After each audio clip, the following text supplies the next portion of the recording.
I'm super excited to be here the second time. Last time was already exciting, and I'm very happy to see more people and also people interested in this exciting topic, which is how to write documentation. And I'm very happy that so many people are here, because when I hear documentation, or I see people hearing documentation, they feel scared, or I see fear in their eyes. Oh, I have to document now. Yeah. I think it can be also a good, fun time to write documentation. When I first posted this talk on Twitter, then I had some reactions from my colleagues that say, "Oh, you know the Asia manifesto, right? There's actually working software over comprehensive documentation. Why are you promoting documentation? What's wrong with you? Are you against the Asia manifesto?" Totally not against. So I'm totally aligned with this, because as you might know that the left side is very important. Also the right side has some power, and it's not bad or right. So what I'd like to talk about is some best practices I found very helpful in large projects, actually. Not only small projects, but also large companies. That helps people get into writing better documentation. And it's so nice. So when I promoted these techniques and also discovered them for myself, I found that can actually be a very nice thing to do for the project I'm writing, or I'm looking for. Most of the time I'm consulting people. I work in Singapore most of the time, and I see developers not being really into the project. They're just coding. And writing documentation, and what you do with the software actually helps you getting a bigger picture, and help the people working on the software getting a bigger picture. And clarifying the purpose of the software. And that helped actually to get more fun to the project. Fun means having a better feeling when you go home and have achieved something today.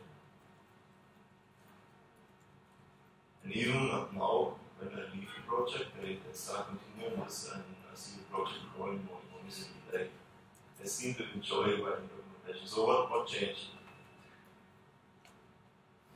Does mean writing documentation means that you have a bad time, actually? Is that really true?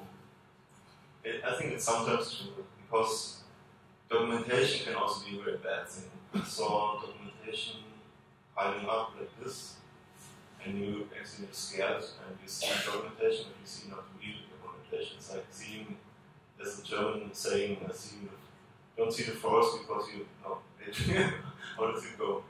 You don't see the forest because of the trees. Yes, you don't see the forest because of the trees. Thank you again. My German is a bit rusty. So you see a lot of letters, and you see something there, or wiki pages you can search on, but you do not find the real documentation. You don't find the thing you're looking for. It's more like, wow. So I find some signs for bad documentation. For example, you need some permission to get the documentation actually for the project. A good example is that you need access for a wiki page in Confluence, and then you have to ask the administrator to give access to this project, because you're not in for whatever reason. This is a sign of very bad documentation. Documentation, what I learned, has to be in the project. And when you have access to the project you're working on as a developer, to be a good question, how many of you are developing software? Managers? Okay. This is also relevant for managers, but more focus on developers, I can clarify. So when the developer gets access to the project, he doesn't need a second access to the documentation for the project. Something seems wrong here. So when the developer has access to the project and has the ability to work on the project, there should be also the ability to see all the documentation about this.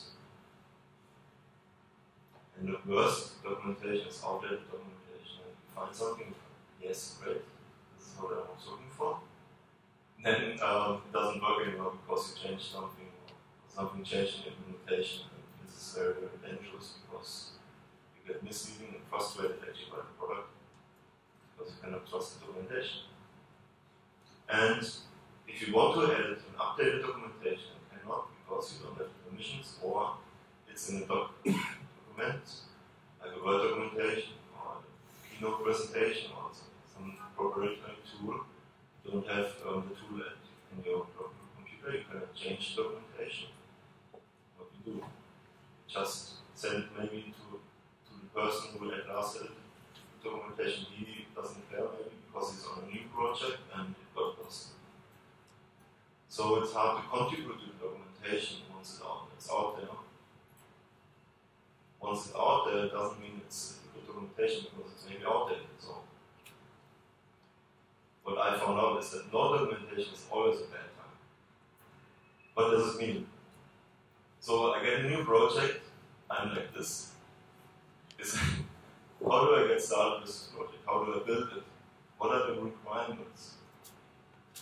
Give me some hints, please. How can I start this web server, for example, for T3CON15? What are the requirements for this T3CON15 website? Do I need to install different packages on the system? How do I do this? And so on. So it is a scary phase. What's going on here? Give me please some information. Now the question probably you have is, okay, that sounds great. I want to have a fun time. How do I get started? Do I need to learn something new? Do I need to install some tools? And actually, I want to write code. I don't want to write documentation so much. Can you make it quick? If I have to document, does it slow me down or not? Actually, I want to see who changes something. I want to use the same tools actually. I don't want to change too much in my workflow. So I found that developers are very sensitive when it affects their time and their work. And I found out this using the same tools as the developers for putting documentation in helps a lot to get some motivation and acceptance by the developers. So yeah, it's you don't have to learn anything new actually, just a little bit of syntax, which is very straightforward. It normally helps others to get quicker. Maybe it slows you yourself down, but the project itself, it accelerates. Just imagine that you get asked the question many times, how do I install the software? You explain it many times. It takes half an hour. Then you take 5 minutes to write it down in a file, save it in a version control, and share it with your colleagues. So they can look it up in the document. You just say it's in the document, please look. If you have questions or ideas how to improve this, you can do this on your own, or you talk about it and repair about documentation. It's a totally different thing than just saying, okay, I have to pair with you, I have to install it again with you, I have to pair. It takes me half an hour. So it actually makes projects much more faster. And you can use the same tool as I said, which is very nice. Why do I think it's Asia documentation? I'd like to clarify that actually. Because the documentation can change in the same manner that you are writing your code for the project. So you can adapt your documentation as easily as the code. Just imagine that you read your documentation as the same as code. So you have a new requirement, you change IP addresses for the servers, for example, and you change them in version control, and that's it. No context switch. You don't have to learn or open a new window for changing this. But consider this like a power up in your daily life. So you get more power by using these tools. It's just for sharing. If you're interested in it, we can talk about it also later. You get the slides. The thing is more like maybe you want to try it out. So the first rule is to use plain text wherever it's possible. what is plain text? Like it's normal text, as you can read it. Nothing special in a Word document. It's more like a new editor, like you would write PHP code, for example. It's the same. This is the quintessence of I learned in a lot of projects. There are a lot of tools, the diagrams, PowerPoint for presentations, and Word documents for documentation, specification files, you name it, it's always a different tool. Not your software source control editor, which you program the tool in. And why not use the same tool for all this idea? So we use the same tool for writing documentation, diagrams, and so on. Any questions so far? Because the next one is a big one. Most probably you work with a source control management system. It means you edit something, you commit the change, depending on your version control system, it's already in version control, or you have to push it to the repository. What do you need to do to commit it? You have to give it a message. And most developers I found say, okay, I just edit it, so you see already what I edited, so I don't have to explain what I did. This is a very, very big flaw in my opinion, because you lose a lot of benefit from the version control system. I go into detail in a README file. This is super powerful. Like README means README first. It's just a file which has a lot of power because there are a lot of conventions. GitHub, for example, use it to display as on the landing page and so on. I explain that later. And try not to duplicate your content, your documentation. Try to link to the Jira ticket, for example, or Redmine ticket. Not copy because you don't have access or you want to have access to this. Don't copy the documentation for the software. You also can do display tests to create nice diagrams. I'd like to show that. And it's more like, because you have to learn a new tool for this. So it's not actually true what I said in the first place, but it's super powerful for the next level. And you can also make nice presentations like this with plain text. This is just plain text, and it looks actually very nice. So what is this plain text all about? Which I think you will ask yourself. For example, you can write plain text in this format, which is this hash symbol is more like the level of headline. You may know from Confluence and other tools that you have levels of headlines, which gives the document a structure. So with one hash you have the first headline, second hash you get the second level headline, and so on. You can create a link like this, and this is a list. So this is an example for plain text. So there's nothing around this, is just the text, and there's a lot of value inside this. Because when you render it, for example on GitHub or GitLab or Bitbucket, you get a nice documentation which looks good for the eye. Also managers like it most of the time. So you as a developer can write it very easily in your editor. You can create the headlines, the links and all that very easily. And it looks nice when it's rendered on the web page. This is the link, for example, linked as you expected actually. I would consider the commit messages as the brain of your project. So try to explain what you changed in the commit message. This is where it all starts actually, because it's a source code of the project, the source code of what you're working on. And when you start to explain what you changed and why, you create actually already the documentation itself, because you can remind yourself, I found it very helpful, why you did that last week or yesterday. Sometimes you have multiple projects you're working on, you switch the context very, very fast. Or I know people that do it, and it's good to have a reminder for myself actually. And I have to confess, that's how I started to carry, but to care actually about documentation, because I felt overwhelmed by all the tasks I have to do. So I started to create a README file where I contributed my learnings to. I said, okay, I found out how I installed this. I found out how I installed the packages. I contributed all the learnings to this text file and committed it to the source code. And then suddenly colleagues came to me and said, thank you, I found this in the version control and I just copy-pasted it actually and it works, thank you. And then they had changed and I had a typo or something like this and I said, I fixed it. This is how it can work. This is Asia documentation for me because you can also work together on documentation.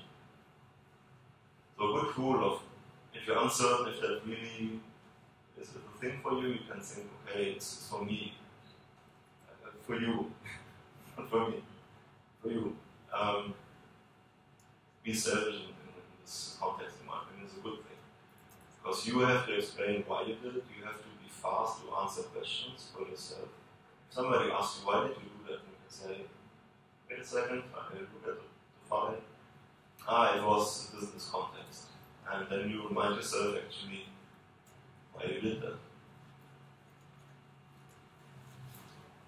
So I can remember this because I was too busy. It's the worst you can say actually.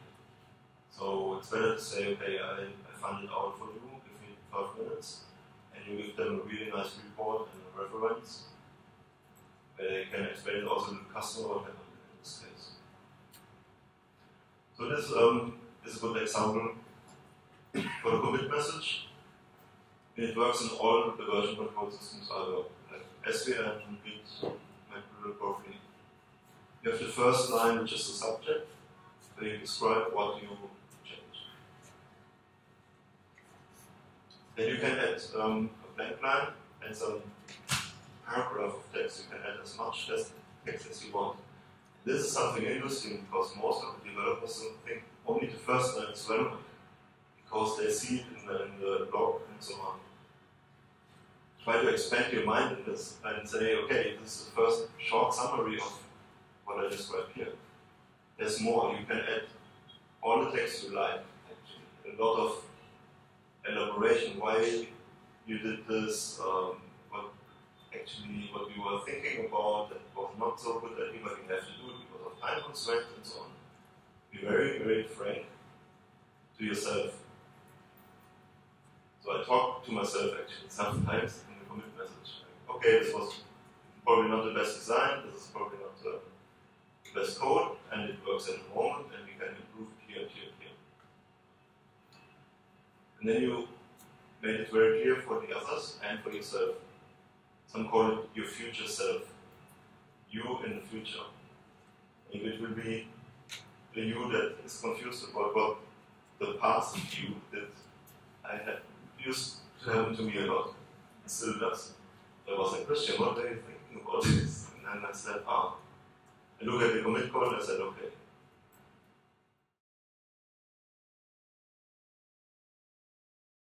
When I say link the tools, you can add the issue ID, for example, to Redmine or the Jira, which is a number or a code for the ticket. And you can add it here in your code, in your commit message, sorry. What works in most of the tools nowadays is that this link ID gets converted into a link where you can click on and you get to the link, to the ticket. So you have a connection between your ticket system and your commit message, which is very powerful. Especially for people that are not really programmers, like managers. They want to see what code changes on this ticket. And the ticket system then says, okay, this is attached to this ticket number, and I show you the commit ID. So you get a nice overview in Jira, for example, what code changed for this ticket. Which is nice for reports. If you have a security issue, for example, with your code or with your last release, which has this feature inside, then you see which files changed, and you can report and then elaborate how this got introduced, what was voted, for example. And it's not too much effort, right? It's more like just add this ID, and tools will interconnect with each other very nicely. So this was me some years ago when I was first seeing an empty commit, and it still happens when I see empty commit messages. I have to cry. Even now. It's not that bad. Because it's so simple to avoid. Just stop a minute, and not a minute actually, seconds, and you think, what did I change? There's always time to write a good commit message. Believe me, it's even if the manager's standing behind you and saying, I have to do this now in 10 seconds, take 5 seconds to elaborate on the commit message. Because the commit message you cannot change easily. It's more like when you commit, it's done. In Git you can change it, but if it's pushed, you should not do this. So take the time to write a good commit message. This is the most important documentation for yourself and for the team.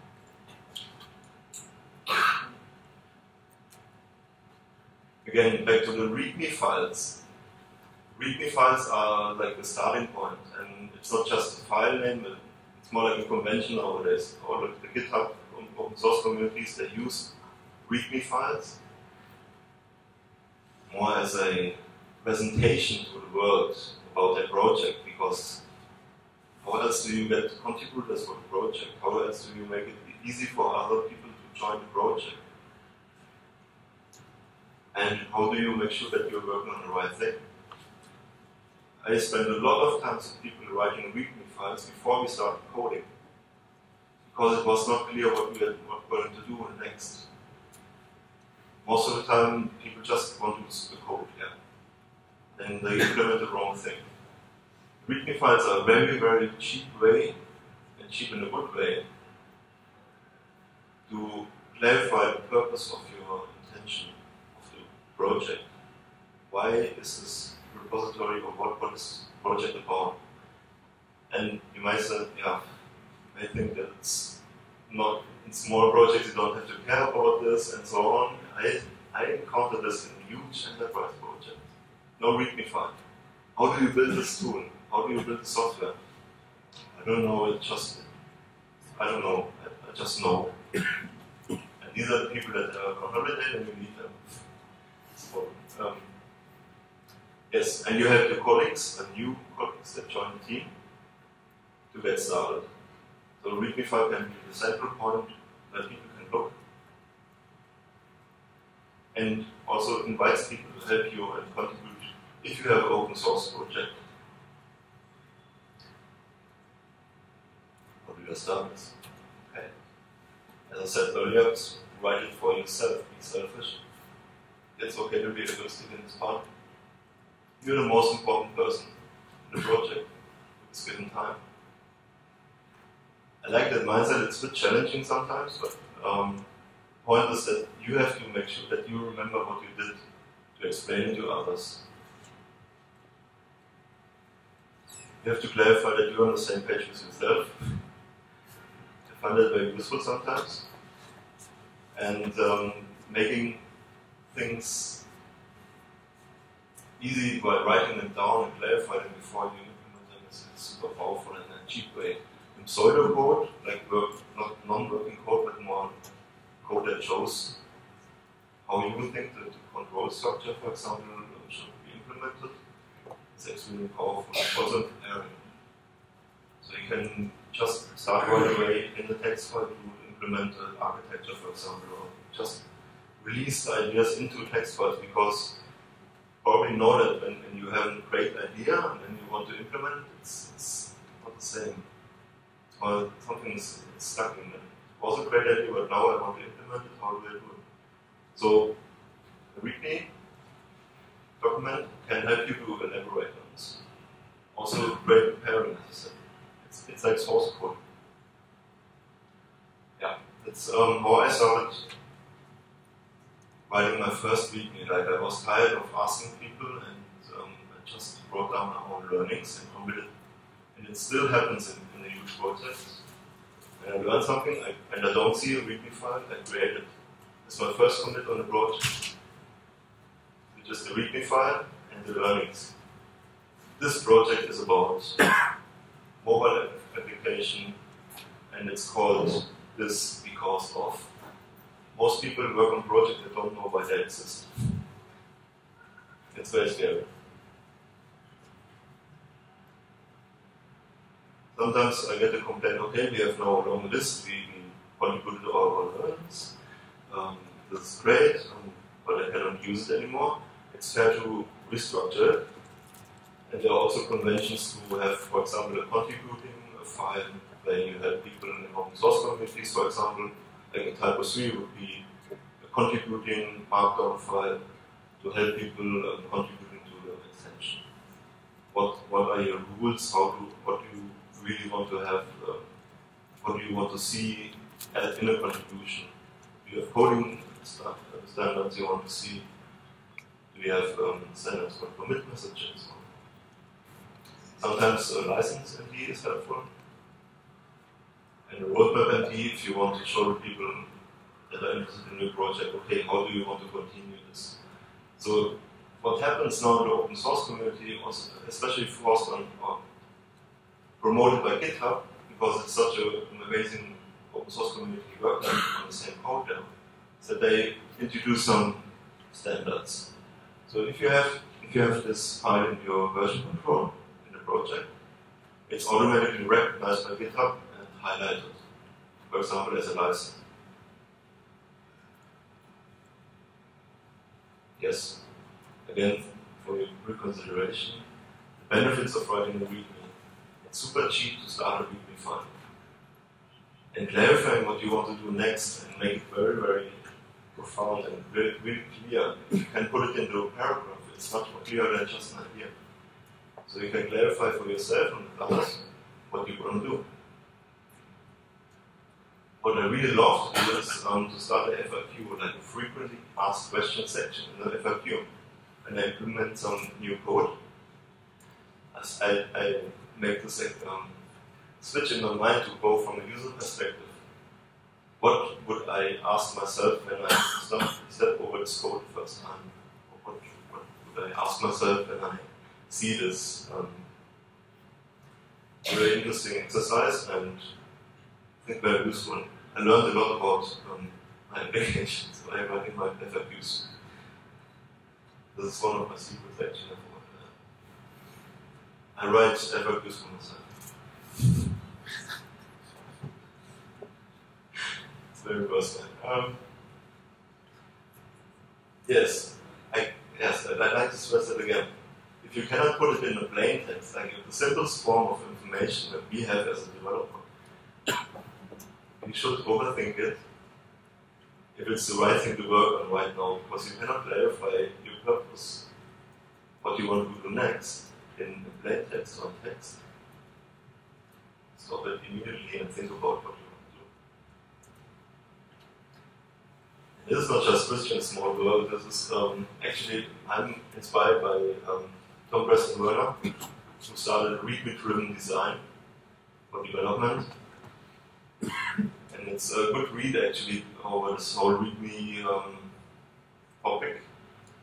And he goes much more into details and clarifies why writing READMEs is actually revealing and helping you as a developer to clarify what you want to do. What if I cannot speak English good enough? I think why?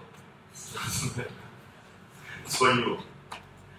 And UTF-8 should take care of the rest, right? So, there's an overview, what this project is about. Then you have a file structure. And then you explain what the folders are in the project. This is super helpful already, because it's not a black box anymore. You elaborate what you see. And this is actually lowering the fear of entering a new project. For example, new team members can easily see, this is how they structure the project.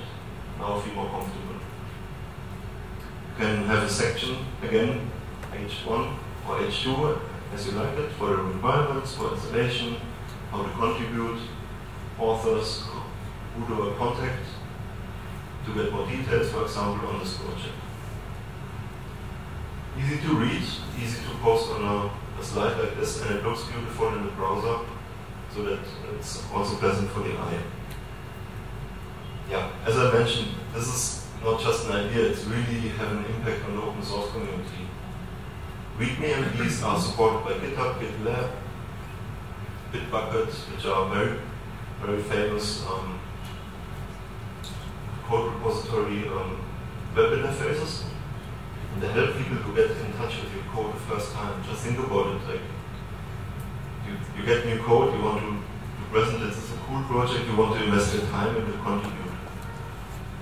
Also communities like the Node.js community, like around NPM, which is a package manager that require you to have a README file in your project.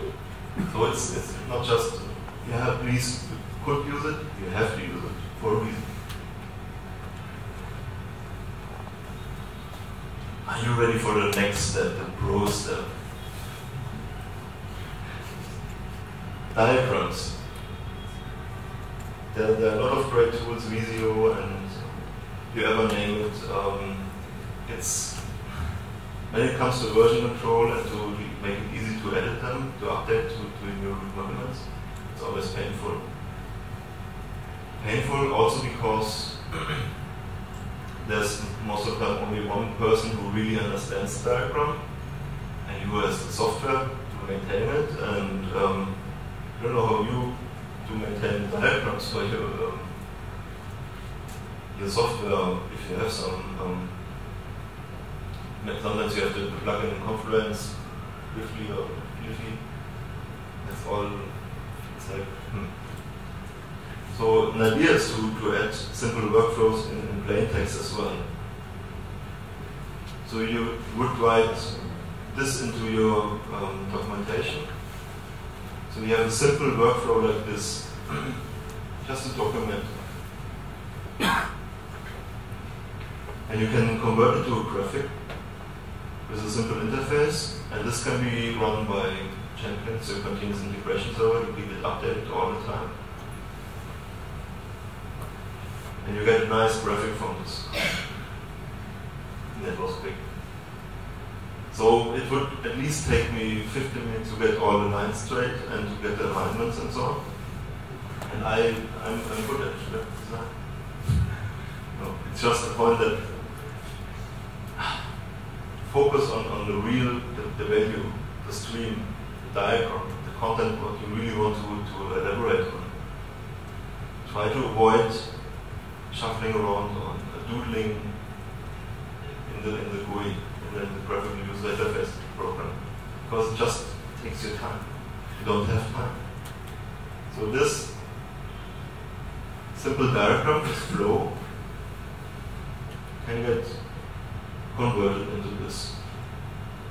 And it's always pretty, always looks clean. Don't have to worry about this alignment and so on. It just works. What about the time? I'm too fast? Great. This is what comes when you have good documentation. You're much faster.